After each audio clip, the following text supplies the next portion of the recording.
You're listening to the Chasing Tails Outdoor Podcast, where when you can't be in the outdoors, we bring it to you.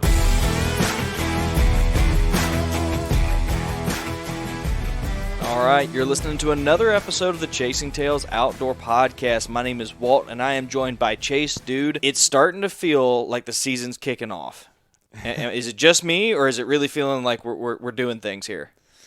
Yeah, it's getting kicked off, man. I've actually been getting out in the woods a little bit more here recently, and I'm fixing to be in the woods a whole bunch this next coming month. So it's definitely getting kicked off for sure. Yeah, for sure. I just wrapped up my first of my I don't know, maybe 4. I think I have 4 rutcations planned this year, just because of the way that the Florida and Georgia seasons lay out. But man, we spent 4 days in the pine thickets and marshlands of southeast Georgia, and it was a blast. It was hot, and then it was cool, and then the deer started moving, hogs everywhere. Derek got his first hog, and 2 hogs, actually. And then I got a doe on the last day, which is what the podcast coming up's about, so we're not going to talk about that. I want to give everybody an update. You've had a fairly eventful few weeks, and we haven't really talked about it. Yeah. Last week was a good week for me. I definitely had some buck encounters, and one evening I had a buck come in, which it'll be kind of on one of our YouTube videos.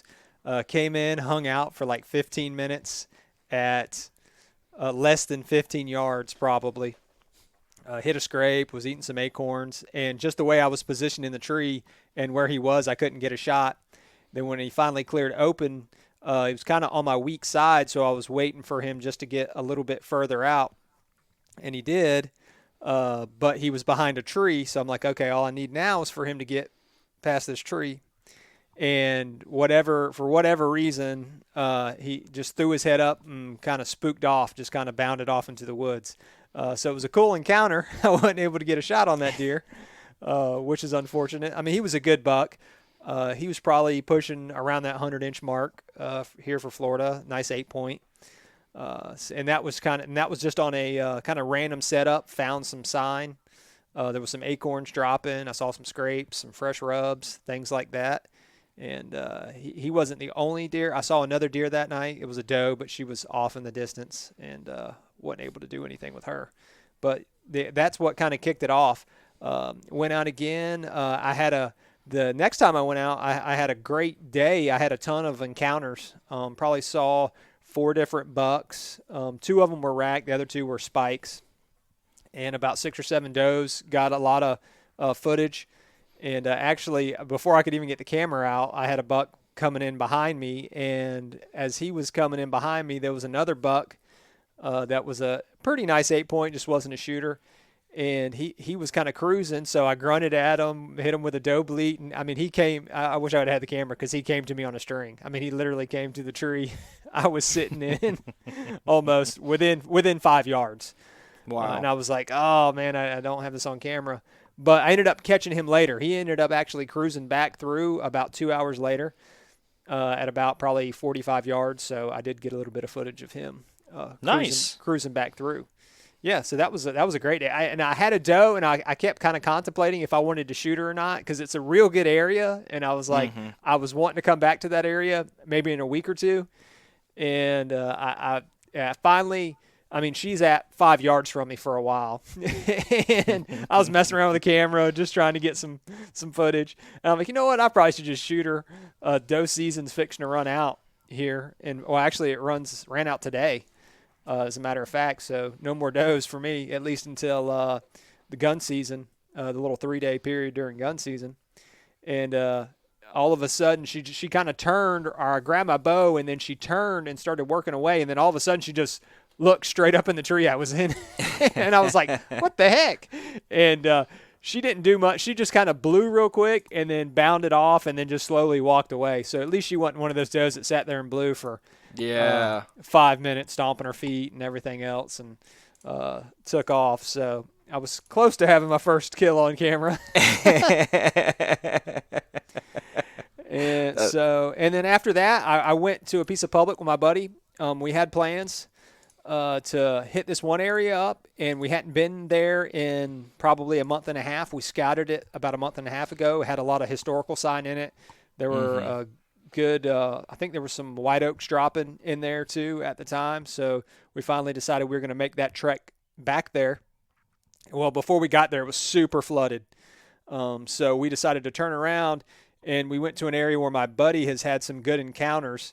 And it was kind of one of those deals where I was like, well, I hadn't been over here. And he's like, well, here, you set up in one of these trees over here, and I'll go down 100 yards type thing, and I'll set up over here. And I'm like, okay, well, sure, we're over here. It was getting close to where you needed to be set up if you wanted to be up by daylight. And get set up. Well, it's super foggy that morning. And I'm like, well, I'm not going to break the camera out because I know it's just going to fog up. Everything was fogging up. Even like he sends me a text. He's like, hey, is your rangefinder reading 6 yards for everything too? And I was like, oh, I thought that was just mine, because everything you would range would say 6 yards. I mean, it didn't matter where it was.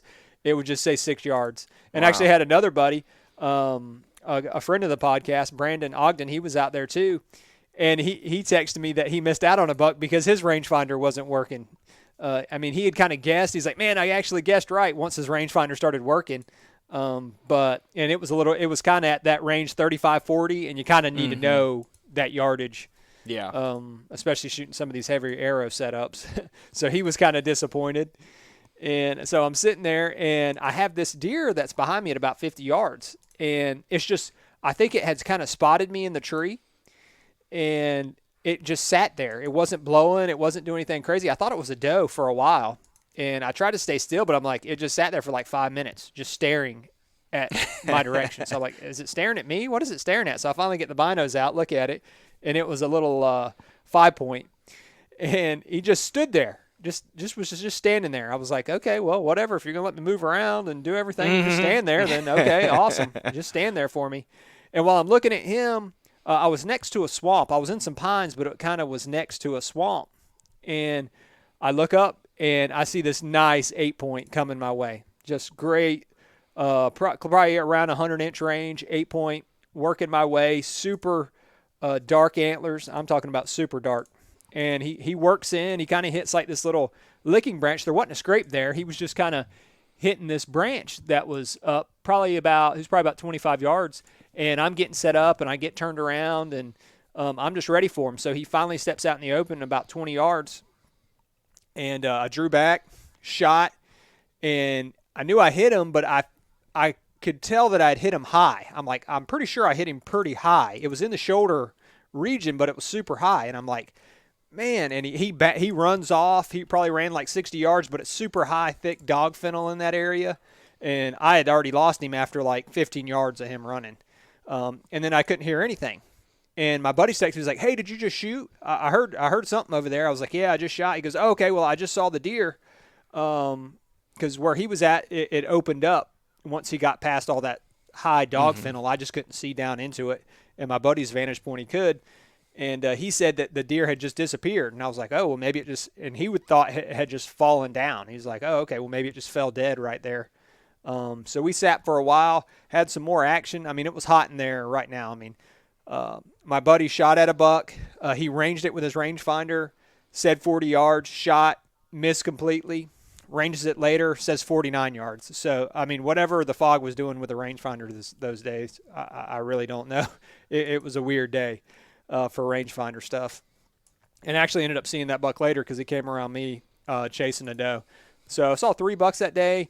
I got down. I kept trying to look for my arrow where I shot the deer at, and couldn't ever see it with binoculars or sticking in the ground or anything. I'm like, where's my arrow at? So I got down. I walked kind of the trail that he went, and it had finally fallen out about 20 yards from where I had hit him at, and right where this big, high, thick area of dog fennel was. And I'm like, okay, well, there was blood on the arrow, but it was all on the fletching. Like it was red blood all on the fletching. Wasn't a lot of blood on the arrow. And so I'm like, okay. So I start walking, and I'm trying to find blood. And we spent a while trying to find blood. We finally found it at probably about 80 yards from where I shot him at. Followed this blood trail for about 100 yards. Never really good blood. It always kind of looked like muscle blood to me, but I never got any. There was never any muscle on anything. Not on my arrow, nothing. So Weird. we get to this point, like about 100 yards, and then the blood just stops. Like, just can't figure it out. And then it goes into a swamp, another swamp area. And, I mean, we circled that area, circled it, and actually called Brandon in. He came out, and a buddy of his, Matt, they came out, helped look for like another hour and a half after we had looked for a while, trying to find more blood. And none of us could ever find any blood past that last spot. And it didn't really look like the deer was walking like he was hurt or stumbled anywhere. It just looked like he was just slowly walking off. And I had told him before, I was like, hey, I'm pretty sure it was a high shoulder shot, which normally is just the deer's going to live, be fine, and everything Right. else. And I had to go, I thought about calling a dog to come look. It was super far back, and I had taken off of work for part of the day. So I had to go back into work in a few hours. So I figured, well, by the time I scramble a dog to get out here and we actually make it to the spot where it's at, I would have to be back at work. So I went back to work. My buddy hunted the next morning, and then I couldn't go back out for 2 days because my son was sick for 2 days. So I had to stay home with my son after it happened. But my buddy went back out and hunted, and he looked some more, and he never found anything. He went out 2 days after that. He never saw any buzzards or just never found any sign that the deer had expired. So all that to say Sounds like he lived to see another day. yeah, I'm pretty sure he did because the first thing I did when I actually got back home, well, not the first thing, but I came home. I was with my son, and then finally I'm like, you know what? I'm just going to shoot my bow. I'm going to see what it does at 20 yards, and just go, okay, Chase, you just messed up. You shot him high. So Right. I get an arrow. I've got a buck target in the backyard, and I set up at 20 yards. And about center mass, I have a line on it for my yardages. So if I want to make sure my sight tape's on, I'll aim at that line, that horizontal line, just to make sure my sight tape's on. So I'm just going to aim at that sight tape center mass. So I pull back, let one rip, and it flies over the top of the back of the buck and hits like a fence behind there, explodes. And I'm like, what the heck is going on here? And my rest hadn't returned all the way back to the riser there. And I was like, that's kind of weird. And then I look at it, and my rest was canted like 30 degrees or something. Like somehow it got pushed up. And I'm like, well, that explains the high miss. Yeah.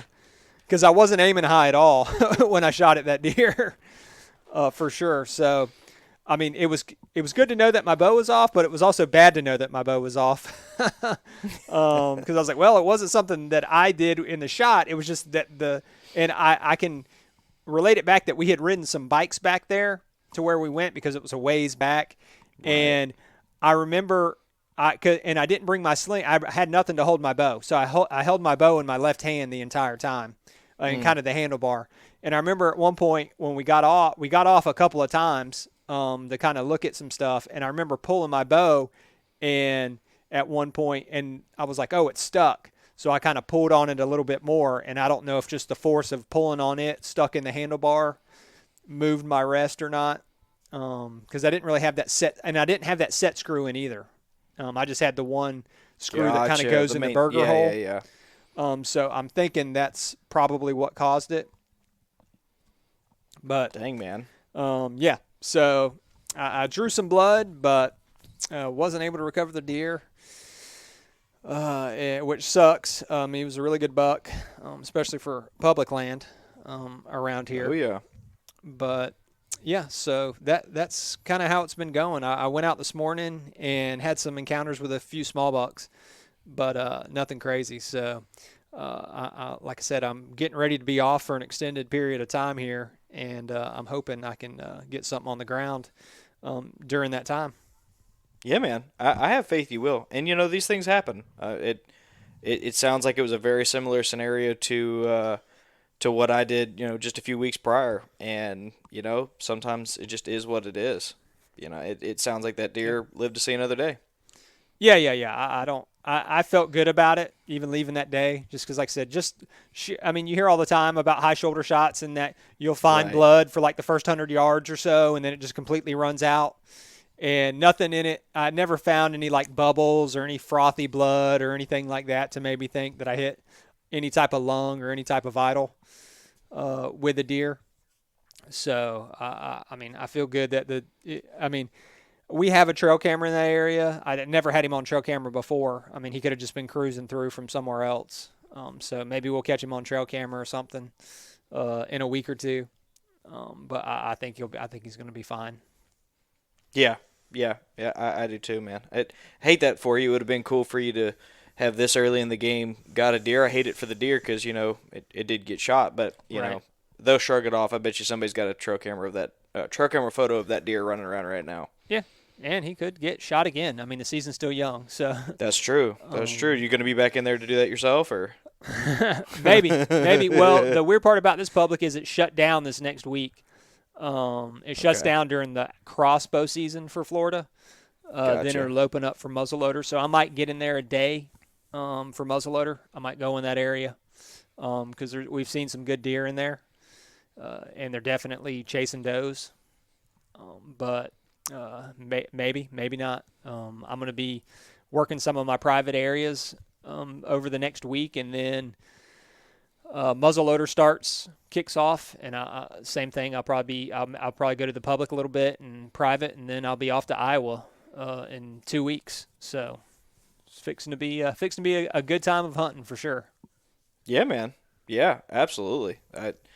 I'm excited for you. I've got a couple more weeks before I have some time off, but I got some fun quota permits between now and then. But between then and now, you'll probably have hammered an Iowa toad, and we'll be talking about that. But let's get everybody to the episode. A couple short notes. One, if you've heard us. You've heard us talk about Scree Gear. We've partnered up with them to get you guys a promo code. So if you want to use the promo code Chasing Tails in all caps, that'll save you 15% on your order. Love for you guys to try out the Scree Gear. I put it to the work this past week, and it really performed well. So if you're interested in using that promo code, it's there for you. And don't forget that we're doing another Patreon giveaway. I'm going to put together a video this time showing you what we're giving away. We're going to do that this week. I'll have it up for you by the end of the week, and we'd love to have you support the show. That money goes right into the production of the show. It goes to the fuel costs to drive to Iowa. It's filming gear, and we appreciate everything that you guys do. But on to the show. We are here in southeast Georgia. I got Walt, Derek, John, and me, and we just finished a hunt, and we've got to do a quick recap with these boys. Yeah, they're about to evict us. Yes. Yeah, Derek's got a hard stop, and actually we all do because we have to be out of here in like an hour or 30 minutes, something like that. Yeah. Yeah. All of us. So, Killers, you guys got to update us. We've been down here in southeast Georgia. The hunting has been tough. It's supposed to be the rut. I didn't see a single deer chasing. You did. I had one doe being dogged. Yep. I didn't see a deer chase. Yeah, nothing. And, yeah, me and John, we didn't see a deer chasing. So, last night, these dudes both killed. We got pigs and deer down. And me and John drove. How far is it? How many miles do you think we covered? Oh, my God. In the dirt. Me and John, separate from to go to where you guys were. Oh, in to the where back. we Yeah. so all the way to the doe and back is Yeah. 2 miles. Well, in the car, too. Just give me a roundabout. Oh, you mean from the end? From where we drove to meet you guys. Oh, Jesus, dude, you're talking. What, Like 10 5 miles? Yeah. No, it had to be at least 10 or Yeah. 12 miles. 10, 12 miles one way Yep. on in Crap roads. in places where there should have been deer. Yeah. This is my point. Yeah. Places where there should have been deer, and we did not see not one single That's right, deer yeah. cross the road. I couldn't believe it. There and back. Yeah. Well, so since Wednesday night when I got here, when we drove for 2.5 hours at night after dark, Yeah. we didn't see a single deer. I have seen two deer in the daylight moving.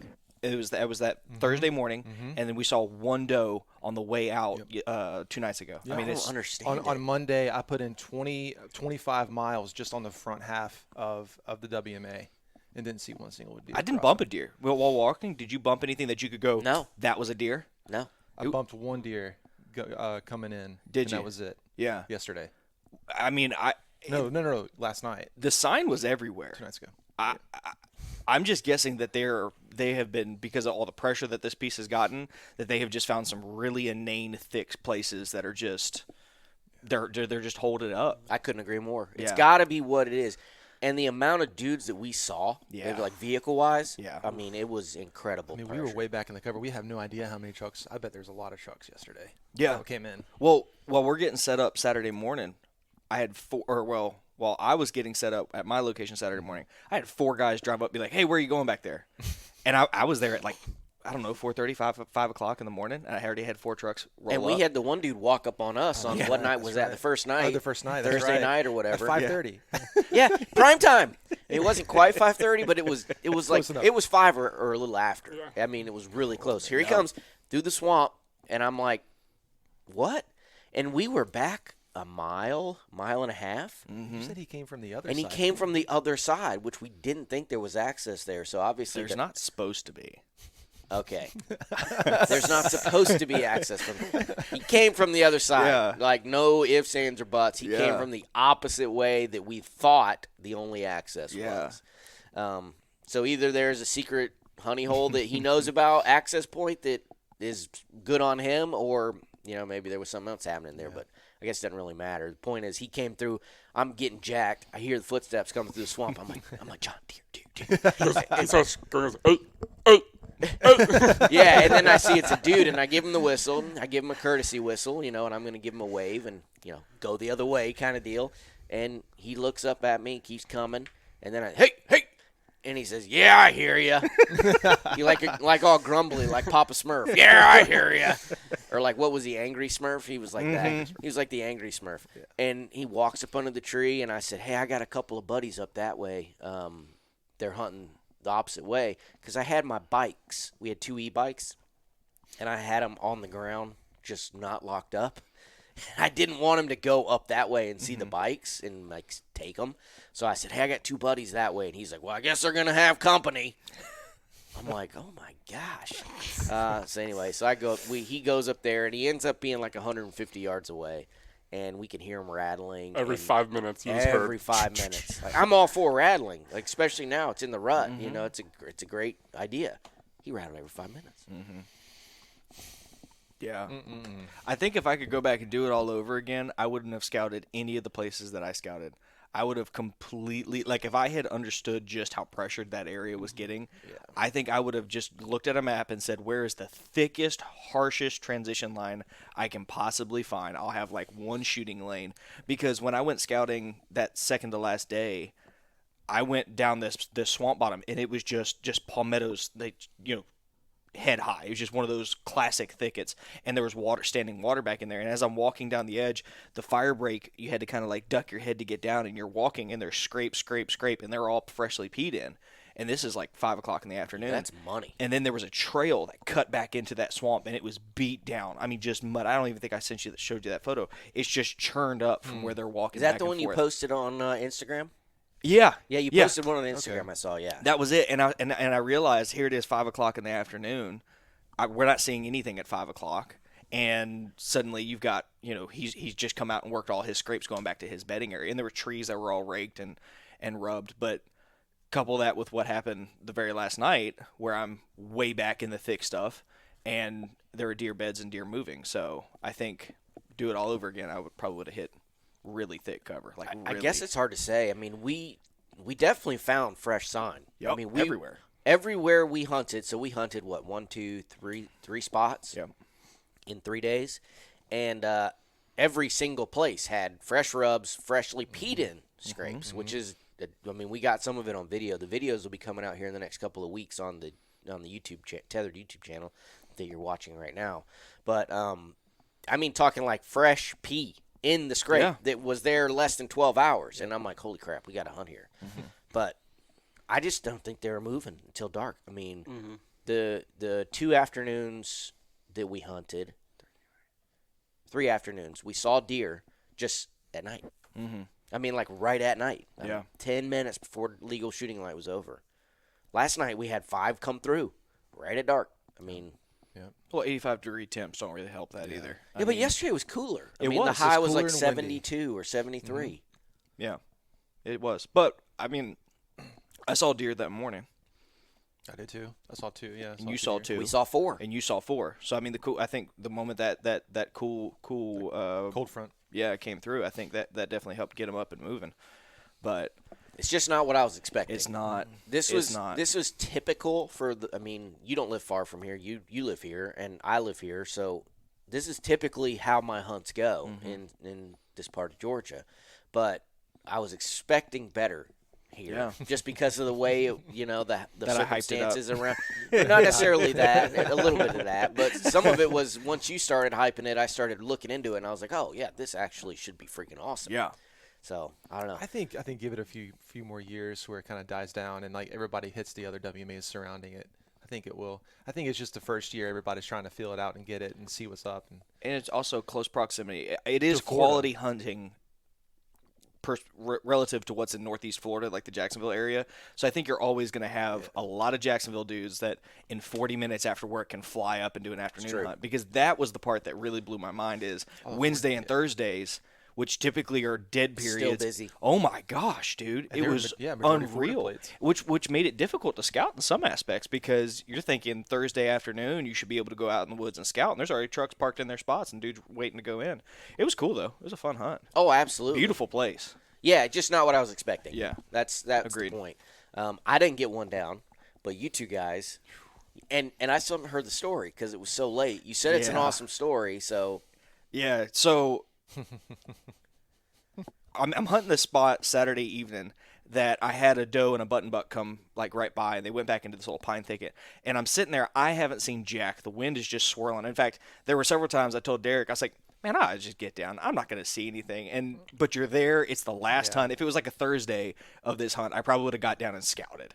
But I'm sticking it out, and off in the distance, I see this doe just come screaming across these fire lanes that have been cut, and she comes screaming back by, and here comes a deer behind him. I'm freaking out, so I grunt really aggressively because they're about 150 yards out, and something looks down the fire break, and I'm trying to scramble it from my binoculars out of the bag. Something looks down the fire break, puts its nose down, and goes off. And I'm thinking, okay, that's the end of it, because they're also dead downwind of me this entire time.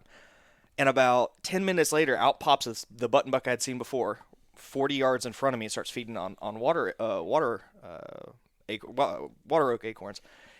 And out pops the nanny that I saw before. Comes right out behind her. I'm thinking, okay, cool. If they work off this direction, I'll get a shot. She comes right downwind of me, stands perfectly broadside at 20 yards. And I shot her. She runs straight down that fire break like a scalded dog. And at the very end of it, you see her jut off into the pines, and I kind of feel like it was windy, but I was pretty confident I had heard like a thrashing in the bush. Fast forward like 15 minutes, here comes Derek down the trail, and I'm teaching him because he's never done blood tracking before. And the blood was intermittent, but when it was there, it was really, really good, and it was all bright red, and it was bubbly. It was definitely lung shot. So we're doing our thing, and at one point she starts dropping off both sides, which is just a great sign. But then all of a sudden it does like this U-turn, and it starts backtracking. Yeah, and we can't find the blood. And Derek's like, well, Derek makes an awesome observation. This one stick, the blood was on this side, so you knew what direction she was going. So we were able to make this loop, and I'm starting to make bigger and bigger loops after last blood, like you do when you're trying to figure out what direction you they start went. grid searching. Yeah. Or whatever. And what has happened is this oak tree has fallen down and revealed its root base. And then this other oak tree has fallen on top of it, but continued to grow. So you've got this ridiculous stem count right here. I mean, it's just amazing. It's like a little bunker. And all of a sudden you hear whoosh, whoosh, whoosh, whoosh, whoosh, like something thrashing in the bushes. On one side of the tree. Yeah. And I went, Derek, did you hear that? He goes, yeah. Whoosh, whoosh, whoosh, whoosh, whoosh. You hear it again. And I was like, dude, it sounds like a deer. Is that her deer in the bush trying to get away? And at this point, I'm trying to reconcile because I know I double lunged her. The blood said I double lunged her. You don't run 100 and plus yards if it's a spine shot. So why is she struggling to get out of the bush? It just doesn't make any sense. Get down on her hands and knees, and we see white. And we're like, holy crap. She's down in this little bunker, and she's moving.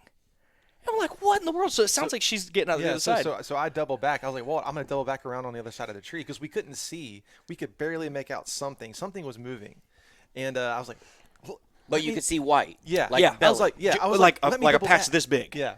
literally that big. I was like, let me double back. So I double backed around, and I was like, Walt, your deer. And then I was like, what's moving? Armadillo. The deer had landed on the armadillo's hole, and the armadillo's trying No to get way. out of the Yeah. hole. That's the only reason we probably would have grid searched and eventually, search. But we found that deer because that armadillo is trying to get out of his front door, and there's a dead deer laying on it. That's it was good. unreal, dude. Because I was panicking. I'm like, dude, this deer's still suffering. I don't have anything to like dispatch this animal with. I'm gonna have And to you get. can see the animal shaking. Oh, yeah. Which is weird. Yeah. Yeah, and it's thick. Like I would have to like work my way to get back there, so I'm gonna get kicked in the face, and Yeah, I'm you'd not have to get about on- that. You And would have to get on your belly. yeah, crawl it in was there. unreal, dude. It was unreal. But that was the thrashing that I heard when she went down. She was forcing her way back into that bedded area. It was all bedded down. It was all matted down. That's where they went and bedded the morning before, I'm convinced, and that's where they came out of. And I think that little button buck was just frisky, and they started playing with each other. And that's what the motion that I saw. Because as they come out of the right of that bedding, that's the lane that I was looking down. It makes sense. It was unreal. Never had that happen before. An armadillo that helped you track. Blood tracking armadillo. That is awesome. That has to be the podcast. Blood title. tracking The blood tracking armadillos armadillo. right there. It was. Yeah, it was all. It was. Yeah, hilarious. I couldn't believe it. We fist pumped and like wooed and it was just Like, what are the odds? What are the odds? Of that No, that's awesome. yeah. And I didn't realize this until afterwards, but this was your first bow kill. It was first to everything for me.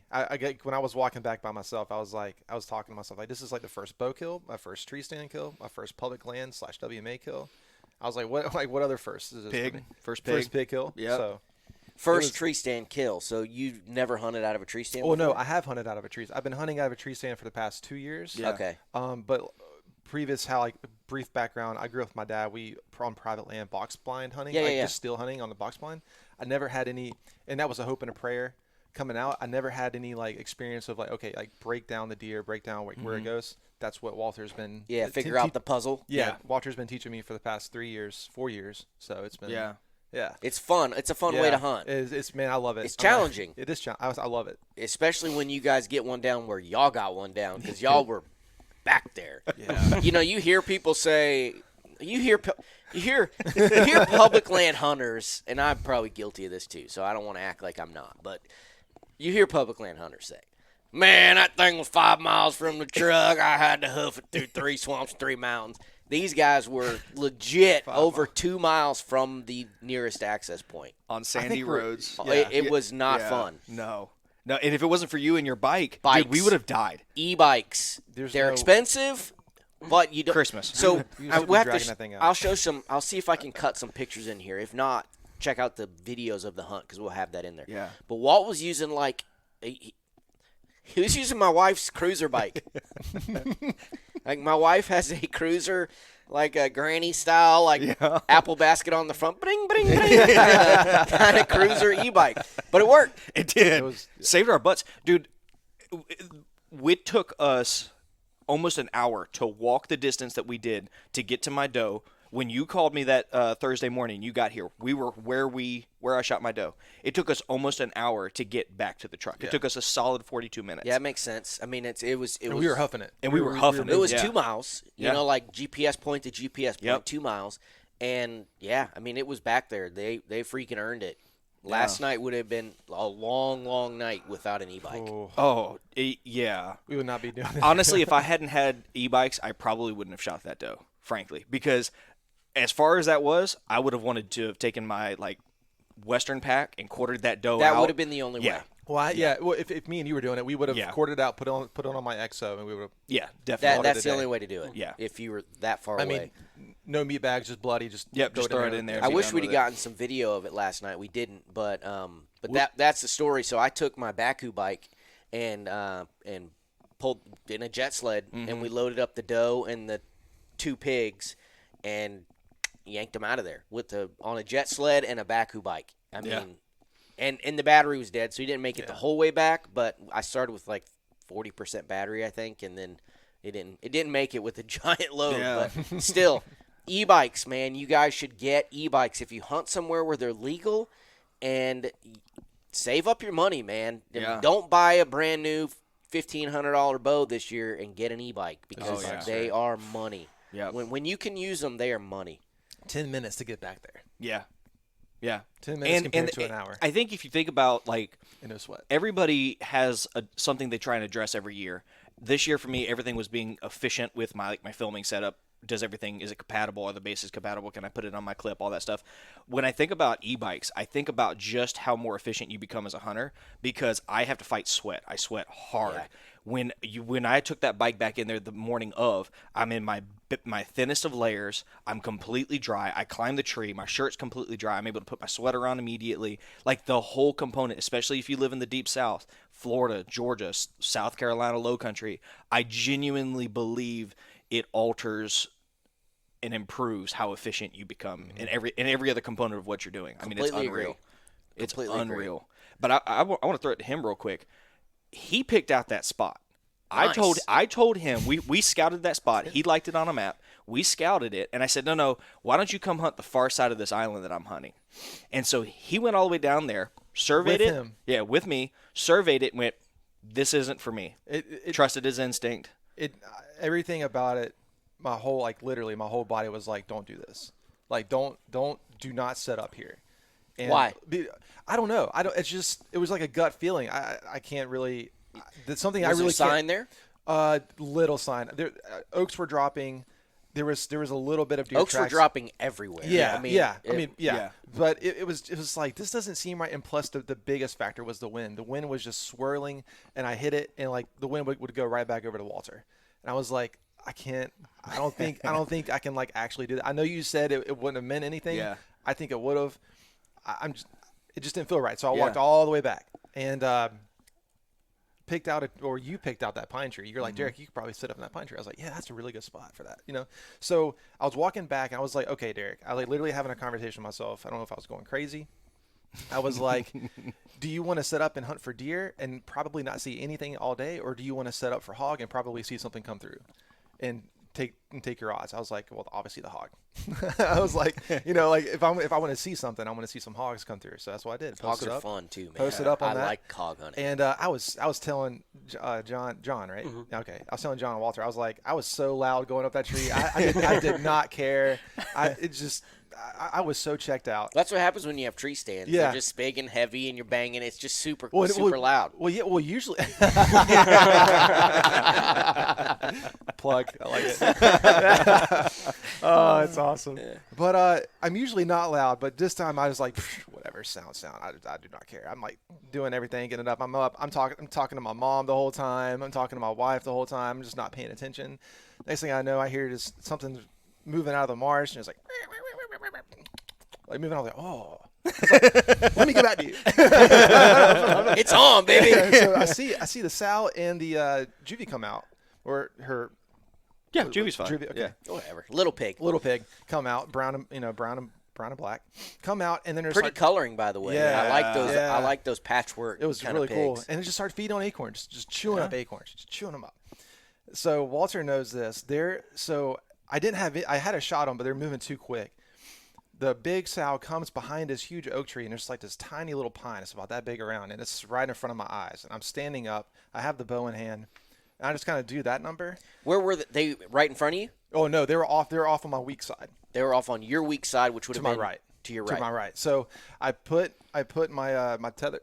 Yep. Your tether. Yeah, my tether over onto my side, and I turn around, and as I do this number, the pine tree moves. Tether. You're talking for your safety harness, yeah, right? Safety harness, yeah. Because you were hunting out of a tree stand, right? You didn't use a spare saddle. No, I didn't. Okay, yeah, that's what I thought. So as I move to the right, there's this oak. It's behind an oak tree, but the oak tree does this. Okay. A perfect V, and I ranged it at like 22, 21 yards.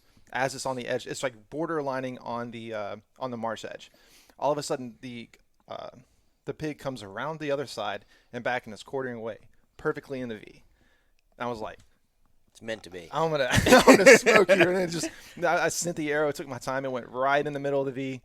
Shot was perfect, by the way. Oh my god. Shot was perfect. I thought I had gut because like the blood was dark. Yeah. And I smelled it, and it smelled like there was some stomach matter on there. That's because she was quartering away pretty hard. Yeah. I mean, you exited.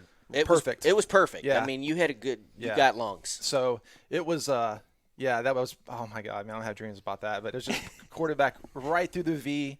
just dropped right in and just ran off. The craziest thing was there was absolutely no blood. Everybody, Walt, everybody's like, look for blood, look for blood. I was like, there's no blood. There's literally no blood. So I just started walking the road. I was like, if anything, this hog's going to take the least. Well, the you had least seen resistant. where she went, right? Yeah, she Yeah. just took off down. Yeah. She took off to my right and just went around the bend, and I lost her. I couldn't see her. I heard her crash somewhere in Palmettos. I was like, okay, so she's in Palmettos somewhere. Yeah. Not too far away. So the same thing with your armadillo. I'm walking up. I'm just walking the road, looking at the Palmettos to my left, to my right, and I'm still walking this road about 60 yards down. This thing moves into Palmettos and just shoots off into the marsh. I was like, whoa, what was that? And then I look over, and there's the dead sow. I was like, what? Are you serious right now? So It's a great feeling. I just drag her out, and then the next thing I know, here comes the juvie just circling her. And obviously you know the end. Yeah, Yeah. Hey, man, don't feel bad about that. I know it was rough, but you gotta. These things are a freaking nuisance. The DNRs all over the country are begging hunters to kill them. Kill. Shoot them all. It was hard for me because I liked me and John were talking. Like I like to do it the most cleanest, ethically for as a human possible. And Sure. I felt so bad. I didn't take my time on the shot on the juvie. I was super quick about everything. I didn't check everything. I didn't run through my motions like I did on the sow. Yeah. The sow, I took my time, let her come into the V and sent it. But with this, I took my time, spined it, and it was just.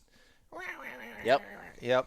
So then I was like, okay, cool. I come back, shot it in the head, and it's still like not even doing anything. I was like, what is going on? And then obviously I got the knife out and just ended it. It happens. I was telling John. But just to hear it though, like just as I'm like, oh, it was different. I had the exact same scenario happen to me on Fort Stewart. I shot a pig about the same exact size as you after I had shot the sow, and I shot the smaller one, and I did exactly the same thing. I spined it, and it couldn't use its back legs. Yeah, that's exactly. And it was like pulling itself around with its front legs, and it was making a lot of racket, and I did exact what you did. I got down, and I had to cut its throat. That thing charged me.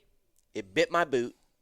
Like, it was a serious, like, it wanted to live, and I felt terrible. Yeah. But it is what it is. It happens, you know. It's not like hunting is this pretty thing where critters just die. No. And I mean, here that pig is going to die. It's going to get eaten by an alligator. I mean, it's going to have a terrible death no matter what way it goes. Right. So definitely not saying, don't worry about how you kill things. We should strive for the most ethical shots possible, but don't beat yourself up. Yeah, the life happens. lesson for that is always run through your emotions. That one I just like, and I didn't even like check. I didn't run through my mental capacity of shooting. What's your checklist that you go through? It's a few. So first is form and position on my head, and then do you have a script that you go through in your head? Yes. So form. Then I run through my pin placement to make sure it's good, gimbal, and then fire. You mean the level? Level. Yeah. Level and not gimbal. Level, and then just don't, because I use the trigger. You use the thumb release. Yep. Don't pull the trigger. Just use your back arm. Yep. And that's my motion. Nice. Sometimes it lasts 5 seconds. Sometimes it lasts 7 seconds. Sometimes there's. I like it. But as far as time goes, there's really no time for me. It's just whatever feels right. Pull, boom. Yeah. There were a lot of life lessons out of that evening for Derek. And that's why I told him, it's a learning experience. These things are going to happen. You learn not to rush the shot. If you're not comfortable with it, you don't take the shot. He also learned the effects of adrenaline. Because we're walking back, and he's like, I'm never going to sleep tonight, man. I'm never going to sleep tonight. I was like, it'll crash a little bit. We get in the car, and he goes, oh, my God, that bed sounds amazing. I was like, well, that was a late night. That was a lot of work. You guys put in work. I mean, I had the easy part. All I had to do was drive out there and drive a bike. I mean, I didn't have to do much work. You guys still had to clean it and deal with all that. I had to take nonsense. 100 yards back to the road. That was, man, that sound. Yeah, you looked, when we passed you on the bike going in there, you looked a little spent. I had, that's 60 pounds? You were like, hey, Greg. And I was like, okay, cool. Yeah, when I get Walter knows when I get tired, I like mumble. I do not enunciate or anything. You must have been tired. Blah, blah, blah, blah. See, that's the thing about hunting in the Southeast, man. It's hot. It's the rut, and I'm the biggest complainer there is when it comes to heat and bugs. And man, it was hot. It was buggy. We had to run the Thermacell and I still got chewed up from no-see-ums. Mosquitoes, oddly, weren't that bad for me, but the no-see-ums were just killing me. Yeah. Sand gnats, whatever you want to call them. That's hunting in the South. It is. And the other thing that I like to whine about that is very true here, and kind of what to your point earlier is there's nothing to narrow down the deer movement. That's one of the things about hunting in the Midwest that makes it much easier is you can funnel the deer's movement based on ag and terrain features and stuff. You just don't have any of that here. It's just, I think I made the comment the other day, like you find this beautiful oak flat that's dropping acorns and you're like, oh my gosh, well, look 100 yards over there. There's another one just like it. Yep. It's like, which one is it? You just have to cover so much ground to be in the deer. And I think that's where cell cameras might change this area. I think we talked about this. If you had a fleet of cell cameras, I think they alternate between their bedding areas so frequently, and there's so many of them. I think having that live intel, I don't know that it really gives you an advantage like a lot of the cell cam haters would like to think. You get a photo, you go and kill the deer, but I definitely think it would help you isolate where their patterns and eliminate are ground, right? Because that's the difficult thing in the Southeast, the coastal, especially the coastal Southeast. It's all the same. I talked to John Eberhardt, and he was like, I'd find the highest stem count I can. I'm like, okay, that's everywhere. It's all high stem count. What are you going to do? And he's like, you need to find those subtleties and try and see if you can find a pattern. But it's just different, man. It's just different down here. They are where you find them. You Yeah. know, people say that about elk when you're out west hunting elk and you're trying to figure out, because in some ways it's the same idea there because it's just mountain after mountain after mountain after ridge after ridge after ridge, and it's like, okay, then they say, well, the elk are where you find them, and it's kind of like that here in the Southeast is where everything is just homogeneous terrain. It's just oak flat after oak flat after swamp after oak flat after swamp, and it's how do you narrow it down? Well, I haven't figured it out. I've been in Georgia since the Army moved us here in 2016. I think my first hunting season in Georgia might have been 2016, and I haven't been all that successful here, to be honest. I mean, sure, if my goal was to shoot a doe or a young buck, sure, but finding and killing mature deer in Georgia, I have not done that well at it. And granted, I haven't hunted them that hard in the beginning because of work and everything, but it's tough here. Yeah, it is tough hunting. Is. I would put southeast coastal Georgia against any other place in the country. Come on down, see if you can do it. It can be done. And you know what's funny is invite people who are big buck killers in the Midwest and other places if they want to come down. None of them will take the offer. No. None of them.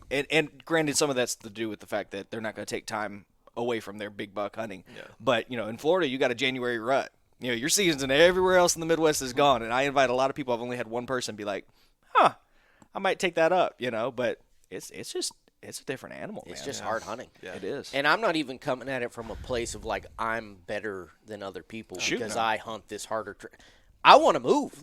It's I'm trying to move to Tennessee and get out of here because it's just hard. Yeah. And you'll have I'm gonna have Georgia people and South Georgia people get mad at me. Hey, I grew up in Florida, in Northwest Florida, in Pensacola, and then I've been hunting here for the last 5 years. I mean, I paid my dues in the South, so I've earned the right to say screw this place. It's hard. Yeah. So when you've hunted in the Midwest and then you come back here and you're like, wait a minute, so I've got to deal with all manner of biting critters. Yes. I've got flying critters, I've got slithering critters, I've got swimming critters that all want to eat me. Yep. And then I've got to deal with these high temperatures. Oh, yeah, and by the way, I'm dealing with very, very little trophy potential as far as rack size. Yep. You're dealing with very small deer.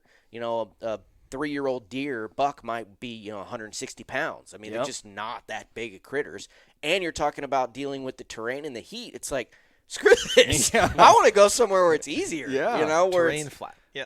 Yeah. I don't know. I'm a hater. I'm a hater on the Southeast hunting. I am too. I am. I just am. It's just not that great. Yep. And I know I'm going to catch flack for it, but I don't really care because I've hunted here for 20 years, and it sucks compared to other places in the country. But, if you're going to live here, I mean, obviously you do it. But it just, it's just hard. Yeah, you're not going to not hunt just because the hunting's tough here. Yeah. I think I could see Derek and I coming back and doing this type of hunt every so often because there's like a degree of nostalgia for us having grown up in this area. This is kind of like home. It feels like I'm at home. Yeah, it does. It doesn't Yeah, feel it like does. I'm on a trip. No, for me. it feels like I'm in Savannah. Yeah. I mean, it's the same. But I think it's also one of those where it's if you ever were to luck into one of those, and it would be a lot of luck. If you ever were to luck into one of those, that would just be like the creme de la creme on your season. I genuinely believe if I were to have shot a 100-inch deer this trip, I could have gone to like Missouri and shot a 150, and I bet you I would be talking more about that 100-inch deer. I could be wrong. I've never held a 150, but I just, Well, and there are killers here in Georgia that know how to get it done. Yeah. I was on Facebook yesterday and scrolling through my Facebook feed, like not paying attention. There's like dead buck. Yeah. Cedar Creek, It's other WMAs I'm throwing out there. Yeah. But it was opening firearm season, so they were reaching out and touching. So Yeah. Yeah. It's just me. I'm just a terrible hunter. I mean, it's obvious that it's the South, and I suck at it, so I need to go somewhere easier. I don't want to keep you guys. I know we got to wrap things up. It's after our hard. They're gonna our be hard banging on the stop, door. so we're gonna have to go. All right. Man, we could keep going though. We could. These in-person podcasts are the best. They really are. It's They're the best amazing. way to do it. Yeah. You guys need to tell us. We didn't do this at the front. Who are you? I'm Derek Varnum. Grew up down here and everything. Live up in Cumming, Georgia. So. There you go. And then everybody knows Walt. Yeah. Walt from Chasing Tails Outdoor Podcast. Check it out. And I'm John Gibbs. I'm the videographer, editor for Tethered Nation. Yep. Along with Jared and Dylan. Yep. You got Fleet. I guess that's it. That's it. I guess we have to end it there. It was like a really abrupt ending. Hard stop. That's what happens when you have a crappy host. Oh, no. He doesn't do very well. Okay, I guess that's it, and we'll end it there, and we'll catch you guys next time. Make sure you're subscribed to Chasing Tails Outdoors, both the podcast, the Instagram, all that stuff. Walt is building up the channel. Him and Chase are doing a lot of good video content on their YouTube channel.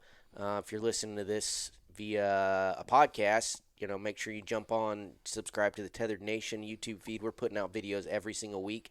I know Walt's doing the same thing on Chasing Tails Outdoors feed.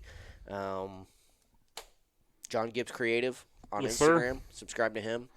He's putting out cool stuff. Do that right now. Heck yeah.